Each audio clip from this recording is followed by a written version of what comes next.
2 jam 10 waktu Indonesia Barat.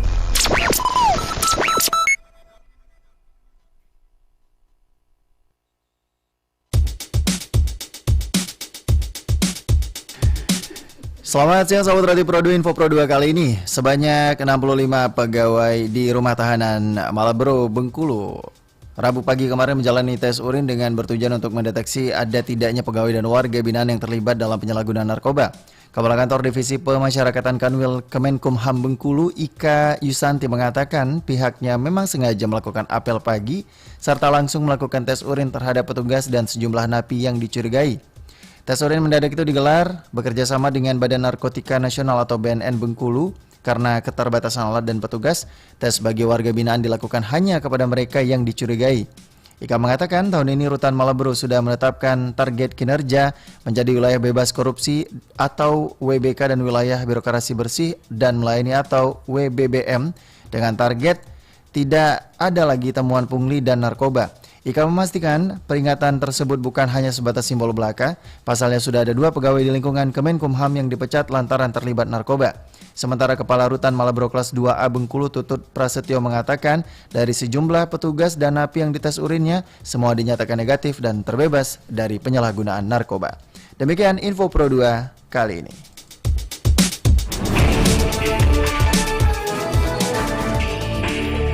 Demikian Info Pro 2 FM kali ini. Sampai jumpa.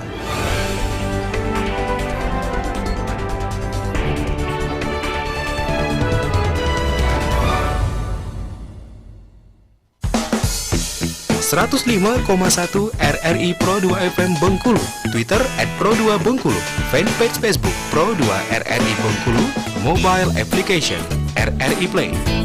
Pro 2 RRI Bengkulu. Pro 2 RRI. Pro 2 RRI. Pro 2 RRI.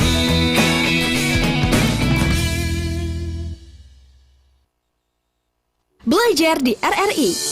Di masa adaptasi tatanan kehidupan baru, RRI hadir untuk menjadi solusi bagi siswa untuk tetap bisa mengikuti program belajar bersama guru tanpa harus tergantung dengan kuota atau koneksi internet. Saya Ma'ruf Amin, Wakil Presiden Republik Indonesia. Program belajar di radio yang diselenggarakan RRI sejak 26 Maret 2020 telah menghadirkan guru di studio RRI sehingga murid di rumah dapat belajar dengan mendengarkan radio. Mari kita dengarkan dan ikuti program belajar di RRI di kota Anda. Melalui radio kita terus menggali ilmu. Belajar di RRI setiap Senin hingga Jumat pukul 10 hingga 11 waktu Indonesia Barat, pukul 11 hingga 12 waktu Indonesia Tengah, dan pukul 12 hingga 13 waktu Indonesia Timur di Pro 2 FM dan stasiun produksi seluruh Indonesia.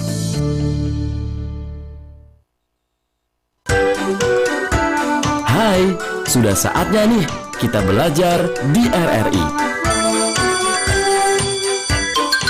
Kelas tambahan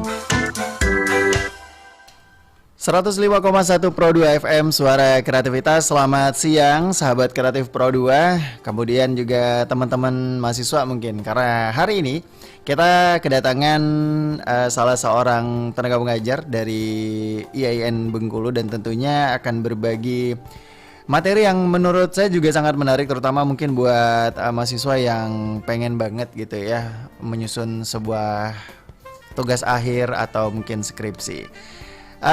Kita sapa dulu pemateri kita di kesempatan siang hari ini. Selamat siang Mas Arif.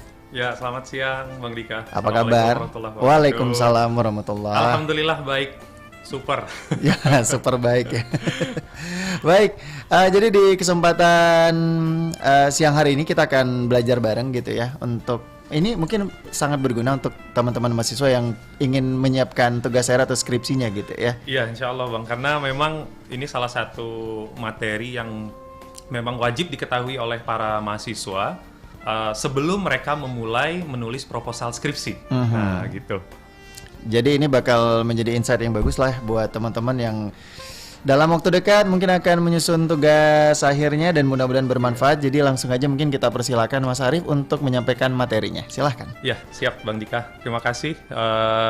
Yang pertama kami ucapkan ke Bang Dika dan ada Bang Adi juga di sini. Tentunya Pro 2 yang sudah kembali mempersilahkan kami untuk bergabung di program belajar dari rumah ini. Nah, untuk materi kali ini, para teman-teman mahasiswa semua, kita akan membahas terkait format dan struktur penulisan proposal skripsi dan akan lebih fokusnya ke bab 1. Jadi kalau secara khusus ini mungkin terkaitnya ke metodologi penelitian pendidikan karena basically saya juga berasal dari Fakultas Pendidikan, tapi secara umumnya ini juga bisa dipakai teman-teman mahasiswa yang berasal dari fakultas lain selain dari pendidikan, nah, gitu.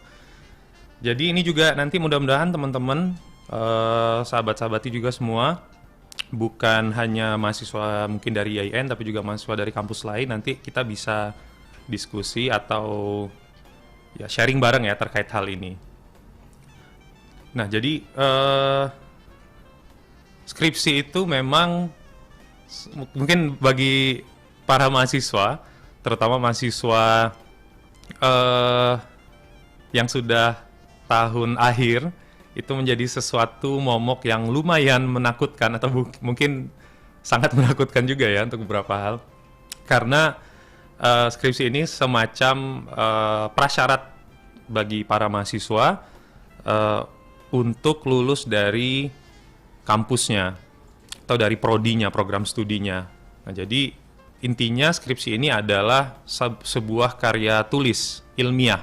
Nah, kalau karya tulis ilmiah, nah berarti kan ini ada tahapan-tahapan atau kaidah-kaidah yang memang berlaku untuk dipenuhi.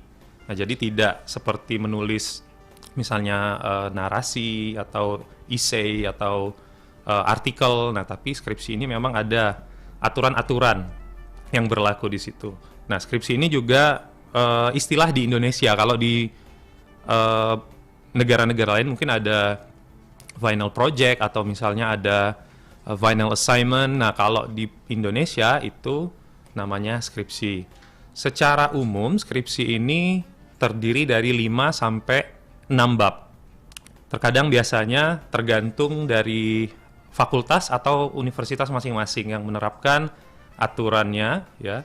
Karena memang tadi masing-masing kampus atau bahkan masing-masing fakultas itu biasanya memiliki kaidah-kaidah tertentu dalam penulisan skripsi.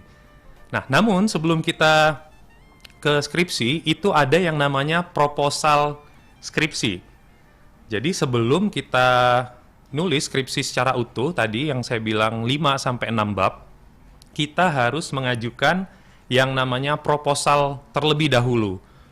Nah, biasanya ini diawali dari pengajuan judul gitu ya, topik, lalu nanti dari fakultas atau program studi masing-masing. Kalau di IAIN itu biasanya di program studi, nanti ketika judul sudah di ACC, nah itu nanti mahasiswa yang bersangkutan akan dipersilahkan melanjutkan ke tahapan penulisan proposal skripsinya. Jadi kalau namanya proposal itu berarti kita mengusulkan, masih tahap mengusulkan. Jadi belum tentu diterima atau mungkin bisa jadi ada beberapa hal variabel atau apa yang berganti. Nah, itu tergantung nanti di hasil seminar proposalnya. Nah, namanya usulan ya. Nah, jadi kalau secara umumnya proposal skripsi itu terdiri dari 3 bab. Nah, tetapi ada beberapa kampus atau fakultas yang hanya meminta 1 bab, tetapi dalam 1 bab itu sudah termasuk landasan teori dan metodologinya. Nah, tapi secara umum kalau yang kami terapkan di IAIN khususnya Fakultas Tarbiyah dan Tadris itu terdapat 3 bab dan daftar pustaka pastinya. Nah, kalau bab 1 itu isinya adalah pendahuluan dari proposal skripsi. ya isinya macam-macam, ada latar belakang, kenapa kita memilih judul ini, kenapa kasus ini kira-kira perlu dilanjutkan untuk diteliti, kenapa isu ini dianggap penting. Nah, nanti kita akan bahas secara lebih detail setelah ini. Nah, lalu bab 2 itu biasanya secara umum merupakan landasan teori atau teori-teori yang mensupport dari ide-ide kita yang kita terapkan di bab 1 gitu, atau yang jadi tujuan utama dari penelitian kita. Jadi bab 2 itu memang kebanyakan isinya teori semua rata-rata. Nah, tapi masih banyak salah kaprah ya. Jadi bab 2 itu dianggap hanya untuk ajang menebalkan skripsi saja. Jadi pokoknya semua yang dianggap teori banyak penjelasannya, narasinya itu dimasukin. Nah, padahal tidak seperti itu. Nah, nanti kita akan bahas lebih lanjut terkait bab 2 ini. Kita akan telusuri satu persatu. Oh, tapi hari ini kita coba bab 1 dulu ya. Mungkin bab 2 hanya secara umum saja nanti.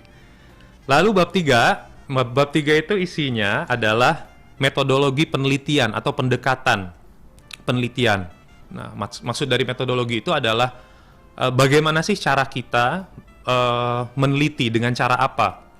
Misalnya dengan turun ke lapangan, misalnya dengan wawancara, metodenya, mungkin dengan analisis data. Nah, itu dibahas di metodologi penelitian atau bab 3. Nah, jadi skripsi ini juga menggunakan metodologi penelitian yang memang sudah ada gitu loh. Jadi sudah ada modelnya gitu, sudah ada aturannya, sehingga kita hanya perlu menyesuaikan. Nah, bagaimana cara menyesuaikannya? Biasanya berdasarkan dari tujuan kita atau tujuan dari penelitian. Misalnya tujuan penelitiannya itu untuk apa? Apa yang kita harapkan dari penelitian kita. Nah, maka dari itu ketika kita sudah tahu tujuannya, maka metodologi nanti akan mengikuti. Nah, cara untuk mendapatkan hasil penelitian yang seperti ini adalah dengan menggunakan metodologi apa misalnya. Nah, lalu yang terakhir ada daftar pustaka. Jadi daftar pustaka ini adalah identitas sumber referensi yang digunakan. Nah, lagi-lagi karena ini karya ilmiah yang sudah kita jelaskan di awal tadi, jadi memang ini tidak bisa kita hanya berdasarkan argumen atau opini kita. Apalagi misalnya masih tahapan sarjana atau S1. Jadi opini atau pendapat itu harus dibarengi dengan justifikasi ya, dan sumber-sumber yang memang ilmiah juga. Nah, tapi mungkin kita bisa juga mengambil dari beberapa sumber lain seperti website atau apa. Nah, tetapi diutamakan itu kita mengutip dari sumber-sumber yang ilmiah seperti buku ya, lalu artikel jurnal, proceeding dan lain-lain. Nah, dari apa-apa yang sudah kita kutip, kita masukkan di bab 1, bab 2, bab 3 itu tadi, itu kita jelaskan identitasnya, dari mana sumbernya, penerbitnya apa, tahun berapa, halaman berapa, itu di daftar pustaka. Tentunya juga dengan ada aturan-aturan tertentu dalam menulis daftar pustaka. Misalnya ada format APA namanya. APA sendiri ada beberapa versi 7, versi 8. Nah, jadi itu nanti akan berpengaruh pada fontnya, lalu bagaimana garisnya, lalu ada macam-macam untuk terkait ke referensi. Ada juga Harvard style, ada juga Chicago dan lain-lain. Nah, itu terkait daftar pustaka. Nah, sekarang kita akan fokus ke bab 1 dulu. Jadi nggak usah berat-berat dulu, bab 2, bab 3 mungkin nanti di episode-episode selanjutnya ya, para mahasiswa semua.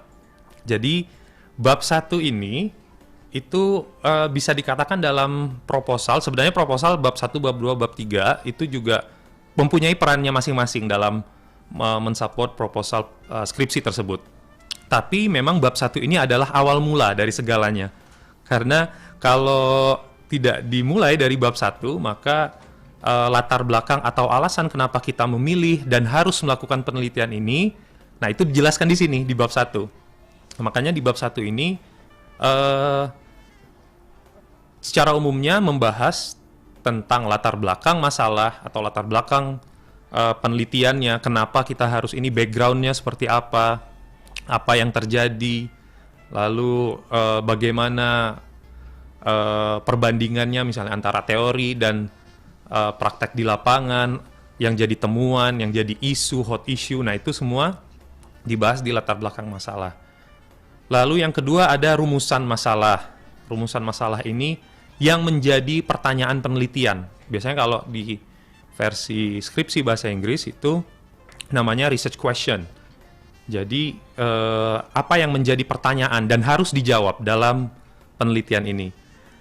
Lalu terdapat juga tujuan penelitian. Nah, pastinya penelitian ini dilaksanakan mempunyai tujuan. Kan nggak mungkin kita laksanakan tanpa ada tujuan. Ya, sekedar untuk have fun aja kan nggak mungkin. Jadi harus ada tujuannya. Tujuannya itu apa? Itu juga yang akan dijawab nanti di bab 4, bab 5, atau bab 6 setelah melakukan penelitian. Nah, seringkali ketika kami misalnya menguji skripsi atau tesis S2 atau bahkan disertasi doktor S3, itu apa yang menjadi tujuan tidak sepenuhnya terjawab di hasil penelitian. Nah, maka dari itu tujuan ini memang harus benar-benar difokuskan. Apa yang akan kita ingin kita cari dalam satu penelitian ini. Walaupun nanti mungkin di perjalanan akan terdapat mungkin perbedaan atau mungkin halangan atau apa yang menyebabkan mungkin dari tujuan penelitiannya ini ternyata hasil temuan di lapangannya misalnya tidak terlalu sinkron, tapi tetap harus disesuaikan, karena nanti tidak mungkin ketika hasilnya itu misalnya belum selesai di bab 4 atau bab 5, lalu kita mengubah tujuan penelitiannya, kayak gitu. Nah, dari itu tujuan penelitian ini harus benar-benar dirumuskan dengan baik oleh si peneliti atau penulis skripsi. Lalu ada batasan masalah. Nah, batasan masalah ini terkait keinginan si peneliti atau penulis skripsi ini membatasi masalah di skripsinya atau di penelitiannya, karena kaitannya ini agar nanti tidak melebar kemana-mana penelitiannya.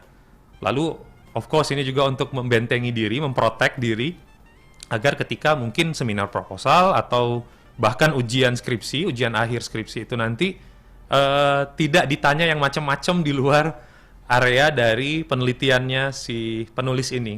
Nah, jadi batasan masalah ini memang harus dirumuskan benar-benar. Nanti kita akan bahas juga bagaimana bentuk batasan masalah itu.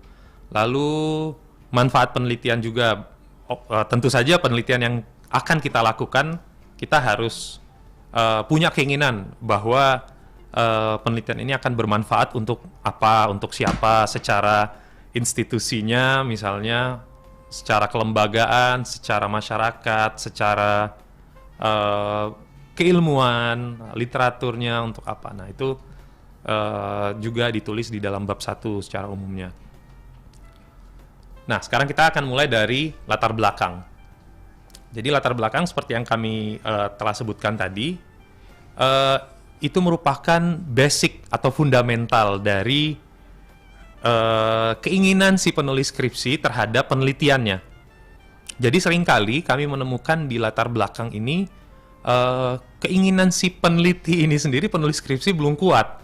Kenapa harus ini? Kadang mereka cuma beberapa kasus yang kami temukan di lapangan itu teman-teman mahasiswa hanya sekedar mention pengertian ini adalah ini, keadaannya seperti ini, pengertian ini seperti ini. Lalu terakhir baru mereka simpulkan, maka dari itu saya tertarik meneliti ini loh. Kok maksudnya apa yang menjadi keinginan si peneliti ini kan belum jelas. Nah, maka dari itu latar belakang ini secara fundamental harus benar-benar diperjelas.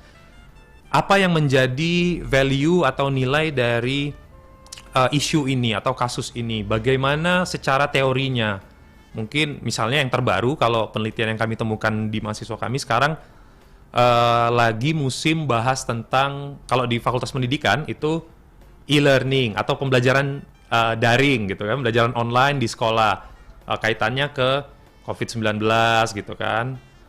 Jadi apa yang kami temukan juga belum terlalu kuat alasan si penulis ini. Kenapa dia harus mengangkat ini? Sedangkan misalnya kalau dibilang masalah ya semua pasti punya masalah. Tetapi yang menjadi value benar-benar dari isu ini apa? Bagaimana prakteknya di lapangan? Apakah si penulis ini bisa mendapatkan insight terkait itu, terkait misalnya kondisi di lapangan itu bisa melakukan pengamatan, misalnya pre-observation, observasi awal gitu ya. Mungkin terdapat juga beberapa wawancara singkat terhadap pelaku, misalnya dari segi, misalnya pelaku kalau di dunia pendidikan guru, dari siswanya, bagaimana keadaannya. Nah, secara aturan pemerintahnya seperti apa, misalnya apakah ada undang-undang, apakah ada peraturan menteri, apakah ada perpres dan lain-lain gitu. Nah, ada secara teoretikalnya juga seperti apa. Nah, dari situ, dari kondisi ideal dan kondisi faktual itu, nah seharusnya si penulis skripsi atau mahasiswa yang akan menjadi peneliti, nah itu harus menyampaikan hal yang rasional. Kenapa saya harus meneliti ini? Dan akademis pastinya ya. Tidak bisa karena saya seringkali juga temukan, saya tanya, kenapa Anda mau meneliti di lembaga ini? Ya karena dekat rumah aja Pak, lah kayak gitu kan tidak akademik alasannya. Harus dicari alasan yang benar-benar akademik untuk meyakinkan. Karena kan sistemnya ini kan proposal itu kita diseminarkan. Jadi apa yang kita tulis dan kita jelaskan, nanti presentasikan kepada para penyeminar, nanti dosen penyeminarnya itu adalah untuk meyakinkan mereka bahwa penelitian saya ini memang benar-benar harus dilanjutkan atau dilakukan. Lalu selanjutnya ada poin rumusan masalah. Nah, rumusan masalah ini di dalam skripsi ini semacam pertanyaan singkat. Tadi yang saya bilang research question kalau di dalam skripsi bahasa Inggris. Jadi nantinya pertanyaan ini yang harus kita jawab setelah penelitian. Jadi misalnya problem apa tadi yang kita temukan, kondisi faktual secara teorinya, secara lapangannya, keadaannya seperti apa di latar belakang tadi. Nah, di rumusan masalah ini kita harus tentukan apa yang akan kita jawab, apa yang menjadi pertanyaan di sini, big question-nya apa. Nah, maka dari itu ini nanti kaitannya ke tujuan penelitian. Jadi yang menjadi pertanyaan besar itulah yang akan kita jadi tujuan. Jadi rumusan masalah dan tujuan penelitian ini adalah semacam sebagai kompas bagi para penulis dalam menulis skripsinya nanti. Kayak gitu.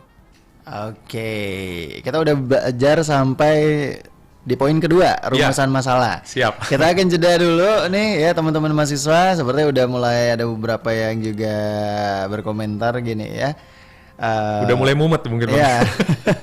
Jadi untuk teman-teman nanti kita akan sambung kembali dan ini topiknya menarik banget, apalagi mungkin buat teman-teman mahasiswa yang lagi ingin menyelesaikan tugas. Para pejuang toga ya Bang ya?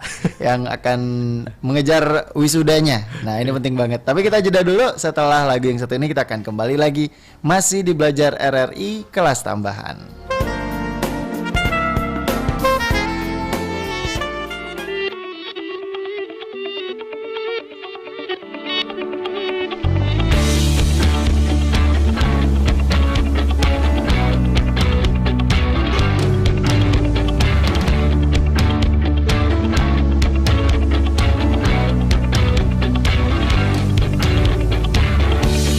Tunjukkanlah pada dunia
jalan-jalan tak mudah. Tak ada jalan pintas untuk kita gapai mimpi. Tapi jangan menyerah, jangan berhenti di sini. Jangan berhenti di sini.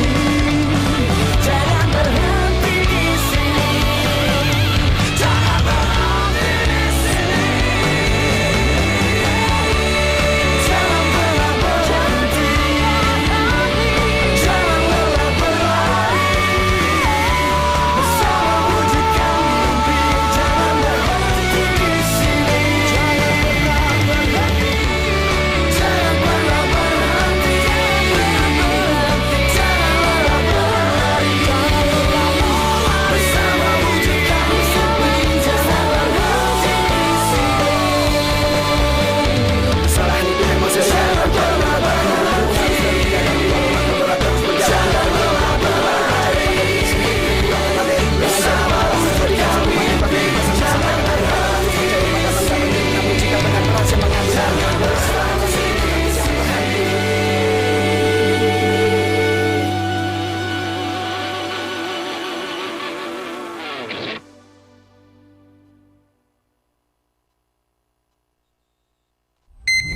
RRI Playgo.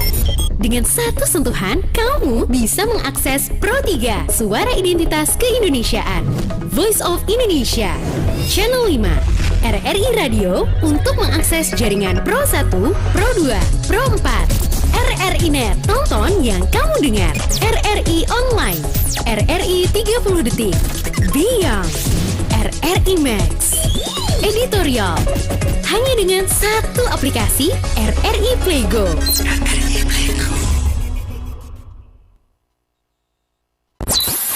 Pro 2 Kreatif, suara kreativitas.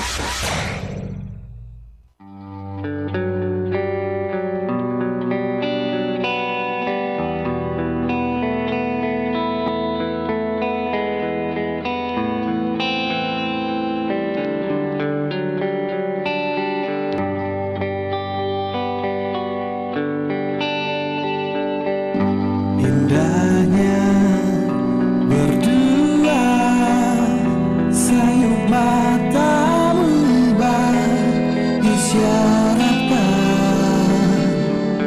dalam hatimu.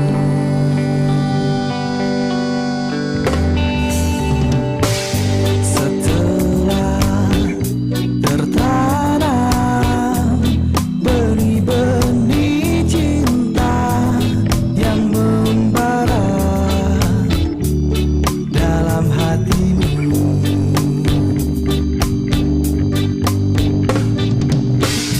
kau merubah bersandar padaku, kau merubah dan berbisik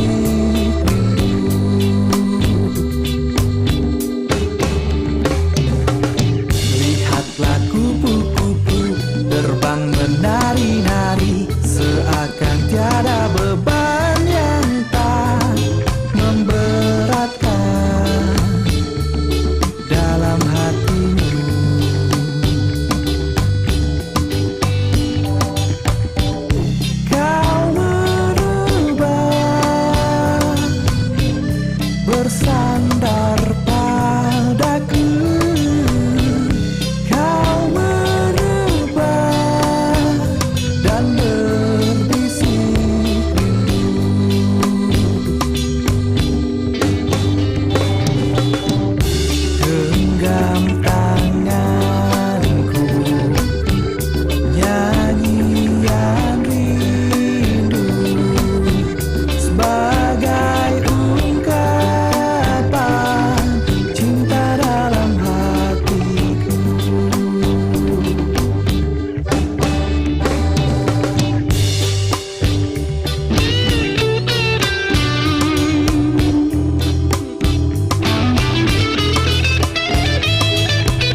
bersandar padaku. Kau merebah dan berbisik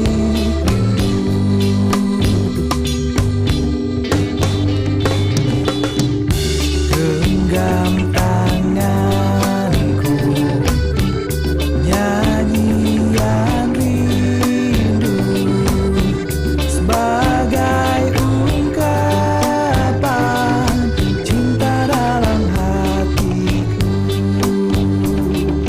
cinta dalam hatiku,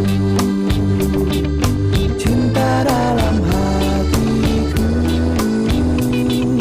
cinta dalam hatiku.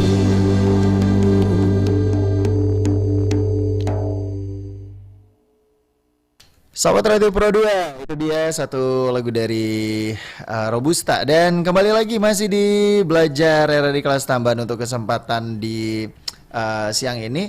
Tentunya kita masih akan menyimak pembelajaran kita tentang skripsi tadi. Kita lanjutkan kembali, silahkan untuk Mas Arif. Oke, kembali lagi ya para teman-teman pejuang toga semua. Ini tadi kita terakhir yang kita bahas adalah terkait rumusan masalah. Jadi kembali kami flashback sedikit. Rumusan masalah ini adalah satu pertanyaan penelitian yang nantinya kita rumuskan lalu dan harus kita jawab nanti di akhir setelah kita melaksanakan penelitian dan membuat atau menulis bab 4 dan bab 5. Jadi tentu saja rumusan masalah ini juga harus terkait erat dengan latar belakang gitu.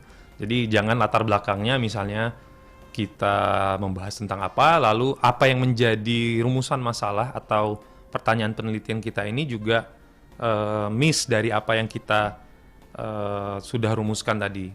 Nah, selanjutnya setelah rumusan masalah itu poin ketiga dalam proposal skripsi bab 1 adalah tujuan penelitian atau objective of the study atau objective of the research. Ya, jadi tujuan penelitian ini pastinya juga kaitan erat dengan rumusan masalah tadi. Kalau rumusan masalah itu bentuknya secara umumnya adalah satu pertanyaan penelitian. Tujuan penelitian ini adalah paparan gagasan inti yang dikemukakan sebagai fokus penelitian. Tadi saya katakan rumusan masalah atau research question dan objektif ini, tujuan penelitian ini adalah sebagai kompas kita dalam meneliti. Jadi ketika mungkin nanti dalam prakteknya agak sedikit melenceng kemana-kemana, nah kita harus kembali lagi ke poin rumusan masalah dan tujuan penelitian. Jadi kita harus kembali fokus kepada apa yang menjadi tujuan penelitian kita agar tidak kemana-mana atau bahkan nanti apa yang menjadi rumusan dan tujuannya itu yang kita sudah tulis di bab 1, ternyata ketika kita melaksanakan penelitian dan menulis bab 4, bab 5, ternyata hasilnya berbeda atau lari dari apa yang menjadi tujuan kita. Nah, maka dari itu tujuan penelitian ini benar-benar menjadi fokus utama kita. Tapi seringkali juga terdapat teman-teman yang masih jelimet bahasanya itu di tujuan penelitian ini. Jadi tujuan penelitian ini cukup ditulis sesimpel mungkin atau segamblang mungkin, segampang mungkin bahasanya. Jadi tidak usah yang terlalu sulit-sulit. Terkadang bahkan bukan saja membuat si penyeminar atau penguji skripsinya itu bingung, bahkan kita sendiri juga bingung terkadang dengan apa yang menjadi tujuan penelitian karena bahasanya tidak jelas. Nah, karena beberapa kasus yang kita temukan di lapangan, para mahasiswa kita atau teman-teman itu juga menulis tujuan penelitian ini dengan bahasa yang sulit dimengerti atau mungkin maksudnya baik agar tertulis atau terdengar terlihat lebih ilmiah. Jadi tapi tidak seperti itu rumusnya. Tujuan penelitian ini kalau bisa dibuat seefisien mungkin agar kita sendiri mengerti apa yang menjadi tujuan kita, lalu dosen penyeminar atau penguji skripsinya nanti juga dapat memahami apa yang menjadi tujuan si peneliti. Nah, terkadang juga kami sebagai dosen penguji atau penyeminar, terkadang kita coba juga memahami. Kadang ketika kita tidak mengerti apa yang menjadi tujuan si si mahasiswa ini dalam skripsinya yang sudah dia tulis gitu di bab 1, itu kita tanya, apa yang jadi tujuan Anda? Coba jelaskan pakai bahasa Anda tuh mau ngapain di sini? Nah, nanti kita akan bantu susun tujuan penelitiannya. Nah, jadi kayak gitu untuk tujuan penelitian. Selanjutnya ada batasan masalah. Batasan masalah ini adalah upaya si penulis skripsi atau si mahasiswa untuk membatasi ruang lingkup masalahnya supaya tidak terlalu melebar atau meluas kemana-mana nggak jelas penelitiannya. Jadi balik lagi kita dapat memfokuskan ke tujuan tadi, tujuan penelitian ini ke arah mana. Nah, karena seringkali ada juga beberapa penguji atau penyeminar itu terkadang mereka mencoba untuk bertanya atau menggali info yang di luar dari fokus penelitiannya. Maka dari itu, tetapi kadang ini juga, kenapa penguji atau penyeminar itu bertanya terkait itu, karena memang batasan masalah yang ditulis di bab 1 itu juga tidak secara gamblang dijelaskan di sana, secara rinci. Nah, karena terkadang itu yang kami temukan di lapangan, seringkali para mahasiswa kita itu di poin batasan masalah itu hanya mengulang atau mengulang judul yang mereka tulis di bab 1 atau di proposal skripsinya lalu diletakkan di batasan masalah.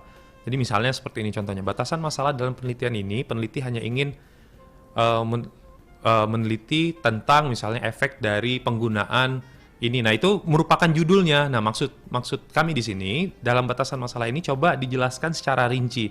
Misalnya, topik yang kami teliti di sini hanya terkait dengan pembelajaran multikultural misalnya. Lalu kondisi atau kondisi fokus yang menjadi fokus kami adalah kondisi pembelajaran daring di masa pandemi, sehingga ketika nanti ada pertanyaan atau komen dari penguji atau penyeminar itu terkait misalnya, coba saya pengen tahu pembelajaran online di sebelum pandemi secara rincinya seperti apa. Nah, itu mungkin kita hanya jelaskan secara umumnya tapi tidak secara rinci, karena kita sudah bilang karena batasannya ini kami hanya fokus kepada pembelajaran daring atau online ketika saat pandemi saja, misalnya seperti itu. Nah, maka dari situ kita upaya mempagari, kita memprotek. Nah, jadi kan keinginan para mahasiswa ini kalau bisa manajemen resikonya diperkecil untuk penguji atau penyeminar itu bertanya macam-macam yang nggak jelas. Maka dari itu batasan masalah ini menjadi penting untuk membentengi diri si mahasiswa atau penulis skripsi ini. Kalau bisa dibentengi, diprotek dari 9 penjuru mata angin semua, supaya tidak banyak pertanyaan-pertanyaan aneh yang berasal dari para penguji atau penyeminar skripsinya. Nah, lalu ada poin manfaat penelitian. Biasanya manfaat penelitian ini keinginan si penulis atau para mahasiswa terkait dampak dari penelitian ini. Misalnya, kami berharap penelitian ini secara institusi dapat membantu sekolah ini misalnya dalam agar dapat lebih memahami terkait keinginan siswanya dan guru dalam menjalankan pembelajaran daring di era pandemi, misalnya seperti itu. Lalu secara untuk siswanya misalnya sebagai objek dari penelitian ini diharapkan seperti ini. Untuk gurunya juga yang menjadi objek juga dalam penelitian ini diharapkan seperti ini. Nah, lalu untuk peneliti lain diharapkan nanti ini bisa menjadi tambahan literatur misalnya. Seperti itu kira-kira isi dari manfaat penelitian. Nah, tapi harus difokuskan juga, maksudnya para mahasiswa, para teman-teman pejuang toga semua, terkait manfaat penelitian ini, itu tidak hanya secara umum, karena saya juga seringkali menemukan itu dalam penulisan manfaat penelitian di bab 1 ini, teman-teman mahasiswa menuliskan manfaat penelitian yang secara global. Nah, padahal harapan kita ini, penelitian kita ini kan bisa menjadi salah satu mungkin alternatif atau sumbangan secara akademik terkait permasalahan atau problem penelitian yang ada. Bukan kita tidak bisa juga pede bahwa inilah penelitian saya ini adalah satu-satunya solusi gitu di dunia ini. Nah gitu. Nah terkadang hal itu yang nanti menjadi kesulitan bagi si peneliti. Kadang karena peneliti seringkali calon peneliti mahasiswa baik itu S1, S2 ataupun S3 seringkali berpikir sesuatu hal yang besar gitu. Nah sehingga itu yang seringkali menyebabkan teman-teman ini tidak fokus akhirnya untuk menulis bab 1, bab 2, bahkan bab 3-nya karena sudah berpikir dari sesuatu yang besar tadi.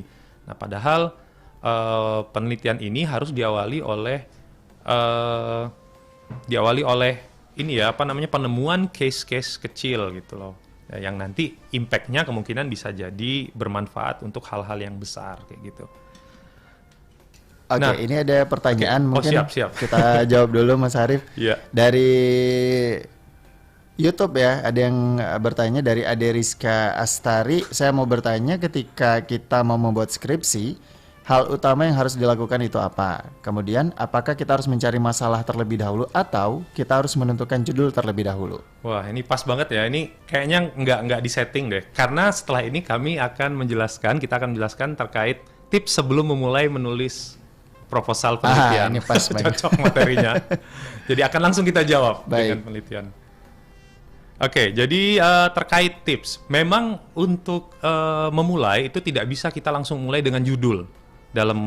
Mungkin ini sering lah didengar ya, para mahasiswa, para pejuang toga semua, dosennya sering bilang kan, jangan mulai dari judul, harus cari masalah.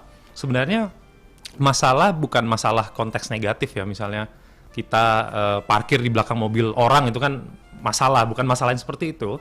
Tetapi kita mencari idenya dulu. Tapi bukan masalahnya dulu, idenya dulu. Kita ini mau apa, neliti apa, di bidang apa. Nah, misalnya kita di bidang pendidikan agama misalnya, pendidikan agama Islam, salah satu prodi di IAIN Bengkulu. Nah, itu idenya tentang apa? Isu-isu tentang pendidikan Islam itu sekarang apa? Karena pendidikan Islam kan sangat luas. Ada pendidikan akidah akhlak, ada pendidikan Quran hadis, ada pendidikan sejarah Islam, dan banyak hal. Nah, kita spesifikkan lagi idenya apa? Apa yang menjadi mungkin apa ada terdapat problem atau apa? Misalnya juga ada Anda mahasiswa misalnya di bidang IT misalnya, Fakultas Ilmu Komputer misalnya. Saya yakin terdapat banyak masalah terkait hal yang terkaitan dengan itu ya, misalnya dengan sistem informasi, mungkin ada teknik informatika dan lain-lain. Nah, tapi kita harus lebih spesifikkan lagi idenya. Apa yang akan kita teliti? Apa yang akan kita bahas? Nah, bagaimana cara mencari ide? Nah, itu pertanyaannya, pertanyaan besarnya. Kalau misalnya kita hanya mikir, merenung gitu kan di rumah sambil nyemil, snack saja, nah itu tidak bisa kita dapatkan. Kita mungkin akan kesulitan mendapatkan ide. Nah, jadi kita paling tidaknya itu harus turun ke lapangan. Misalnya turun ke lapangan itu di bidang-bidang tertentu. Misalnya bidang tadi pendidikan Islam. Paling tidak kita harus bersinggungan atau berkomunikasi, membangun komunikasi dengan pelaku-pelaku di pendidikan Islam. Misalnya guru-guru di Madrasah Ibtidaiyah atau di SDIT atau di SMA IT atau di Madrasah Aliyah. Kita harus ngobrol, apa sih yang jadi ini gitu kan, masalah apa sih, sekarang gimana sih isunya, misalnya terkait dengan peraturan pemerintah dan lain-lain, gimana sih dengan keadaan siswa dan lain-lain. Nah, mungkin kalau ada kesempatan dengan siswanya, kita juga bisa ngobrol, gimana itu pembelajaran itu kayak gitu. Nah, terus nanti kita juga harus baca, suka nggak suka, mau nggak mau harus baca. Misalnya baca penelitian dari artikel jurnal terkini misalnya. Apa sih yang jadi isu-isu dalam 3 tahun terakhir misalnya. Nah, maka dari situ nanti akan timbul ide penelitian yang akan kita lakukan itu seperti apa gitu, dan fokus arahnya kemana. Nah, dan untuk membuat sesuatu yang mungkin sangat besar itu juga tidak kami sarankan. Misalnya kita langsung berpikir, ya saya mau menyelesaikan permasalahan di dunia kayak gitu, terlalu gede gitu kan. Itu biarlah tugasnya Superman, Wonder Woman dan kawan-kawannya saja, Avengers. Untuk kita para pejuang toga itu kita fokus saja apa yang menjadi permasalahan kecil yang tadi terkait misalnya dari lapangan, dari teori dan lain-lain, keadaan policy-nya seperti apa. Nah, pasti ada research gap di situ. Ada celah penelitian yang bisa kita lakukan di situ. Nah, nanti kita harapkan hasil penelitian kita itu menjadi sumbangsi, menjadi salah satu puzzle kecil yang melengkapi dari celah-celah yang masih ada gitu. Nah, lalu tadi saya bilang baca, ya pastinya mencari referensi atau studi literatur yang sebanyak-banyaknya di apa yang mungkin nanti kita setelah dapat idenya, fokusnya ke arah mana, coba baca lagi. Nah, suka nggak suka harus baca misalnya. Jadi teman-teman yang pejuang toga yang mungkin masih menikmati status bani rebahannya misalnya, ya harus tetap baca, nggak apa-apa sambil rebahan tetap sambil baca gitu, karena memang harus kita lihat isu-isu terkini dari membaca. Bisa nggak juga harus dari jurnal, terkadang kita juga bisa baca dari artikel-artikel atau di media-media online seperti itu yang kredibel. Misalnya dari RRI, dari mana, kita coba lihat isu-isu terkini, pasti ada nanti satu hal yang menarik yang bisa kita jadikan ide penelitian. Nah, setelah dapat ide, kita tentukan dulu masalahnya apa gitu loh. Nah, jadi bukan dari masalah ya, tapi dari ide dulu tadi. Saran saya, dari ide lalu dapat masalah. Masalahnya apa nih? Ketika udah ini, oh ya kita cross check dulu. Nah, makanya diharapkan sebenarnya bagi mahasiswa itu setelah dia melakukan penelitian skripsi, ke depan dia akan bisa menjadi seseorang yang tidak gampang termakan hoax, karena sudah ada metodologi yang dilakukan gitu dalam melaksanakan skripsi, dalam menulis skripsi, melaksanakan penelitian. Nah, jadi fungsinya itu seperti itu. Kita harus cross check dulu apakah benar seperti ini. Misalnya ini pembelajaran ini tidak menggunakan media. Katanya karena gurunya tidak pandai atau tidak menguasai media pendukung bahan ajar. Nah, kita harus cross check dulu apakah benar. Zaman sekarang masih ada guru yang gaptek gitu kan. Nah, kita harus cross check lapangannya seperti apa. Siapa tahu nanti akan ada masalah lagi di situ. Apakah memang ya gimana kami mau pakai alat, orang alatnya rusak gitu kan. Nah, oh berarti masalahnya di alatnya. Bagaimana dengan pengadaan sekolah? Nah, itu ada masalah-masalah di situ. Lalu tahapan-tahapannya yang jadi tujuan penelitian ini, kalau bisa misalnya ada sketch-nya. Sketch-nya itu kita diagram, misalnya kita mau seperti apa, tahapannya seperti apa. Nah, itu penting juga untuk mapping kita, untuk jadi guide dalam meneliti. Lalu setelah nyusun rancangan, terdapat tahapan tadi ya, lalu kita coba tentukan metode penelitian apa yang cocok kira-kira. Nah, misalnya kita mau ngetes efektivitas, oh berarti metodenya eksperimen. Eksperimen ini apa? Misalnya kuantitatif. Apakah misalnya dalam permasalahan yang kita dapatkan rumusan masalah tadi, idenya, oh ternyata kita akan melaksanakan penelitian research and development, penelitian pengembangan. Nah, jadi dari situ tadi kita baru tentukan metode penelitian yang menjadi pendekatan dalam penelitian ini, caranya itu apa. Nah, lalu tadi latar belakang, balik lagi. Jadi latar belakang itu harus ada fenomena, masalah, problem yang menarik ya dalam sebuah penelitian. Jadi tidak bisa tadi alasan-alasan yang tidak akademik, yang tidak menarik. Nah, jadi harus ditimbulkan gitu loh. Misalnya terdapat ketidaksesuaian antara harapan dan realitas di lapangan. Nah, maka dari itu di situ ada celah penelitian yang bisa kita lakukan. Lalu tadi dalam latar belakang itu juga harus menjelaskan kenapa masalah ini perlu diteliti lagi-lagi, ya harus ada alasan-alasan yang kuat. Kenapa gitu loh, yang kuat dan pastinya menarik gitu ya. Kenapa harus diteliti? Kalau walaupun ini isu lama misalnya harus dinaikkan lagi gitu. Kenapa harus dinaikkan lagi? Nah seperti itu ada alasannya. Alasan rasional berdasarkan data, temuan di lapangan, teori. Nah, itu dimasukkan. Perlu kita mention di dalam bab 1 gitu. Lalu ada kesenjangan-kesenjangan misalnya yang terdapat di lapangan, kita harus munculkan. Ada kompleksitas masalah, misalnya masalahnya ini sudah 3 tahun misalnya tidak diinikan. Bagaimana dengan ini? Bagaimana? Apakah benar misalnya dari segi pengambil kebijakan, misalnya policy maker-nya membiarkan saja seperti ini, apakah ada, nah itu yang perlu kita cross-check sebelum kita lakukan penelitian semua. Nah, lalu pendekatan untuk mengatasi masalah dari sisi kebijakan, teoritis, penjelasan singkat, posisi masalah. Nah, jadi dari situ nanti akan timbul fokus dari penelitiannya. Nah, jadi ini secara umum kesimpulannya. Jadi latar belakang penelitian itu atau bab 1 secara umum terbagi menjadi 3 bagian ya. Ada bagian pembuka, ada gambaran umumnya di sana yang terkait tema atau masalah yang akan kita angkat dalam penelitian, proposal penelitian kita. Lalu ada bagian isinya yang memuat faktanya seperti apa, fenomenanya, pendapat ahli-ahli yang berkenan. Lalu pentingnya masalah ini, penting apa enggak sih? Kalau nggak penting kan nggak usah diteliti gitu kan, seringkali. Lalu efek negatifnya, jadi harus ada two side ya. Kita harus tetap lihat dari 2 sisi. Apakah positif, negatif. Jangan isinya di latar belakang itu positif semua atau negatif semua. Nah, tetap harus dilihat dari 2 sisi. Nah, lalu bagian terakhir di latar belakang atau bab 1 itu terdapat alternatif penyelesaian masalah yang kira-kira bisa kita tawarkan. Itulah menjadi tujuan penelitian kita tadi. Nah, kurang lebih seperti itu yang bisa kita sampaikan untuk bab 1 dalam proposal penelitian. Baik. Insya Allah kita ketemu lagi nanti ya untuk bahas bab 2, bab 3 dan bab selanjutnya. Masih ada tuh, masih ada bab 2, bab 3 dan itu nanti mungkin kita akan di kelas tambahan berikutnya ya. Siap, kalau siap. Mas Arifnya masih punya waktu luang untuk datang lagi ke Pro 2.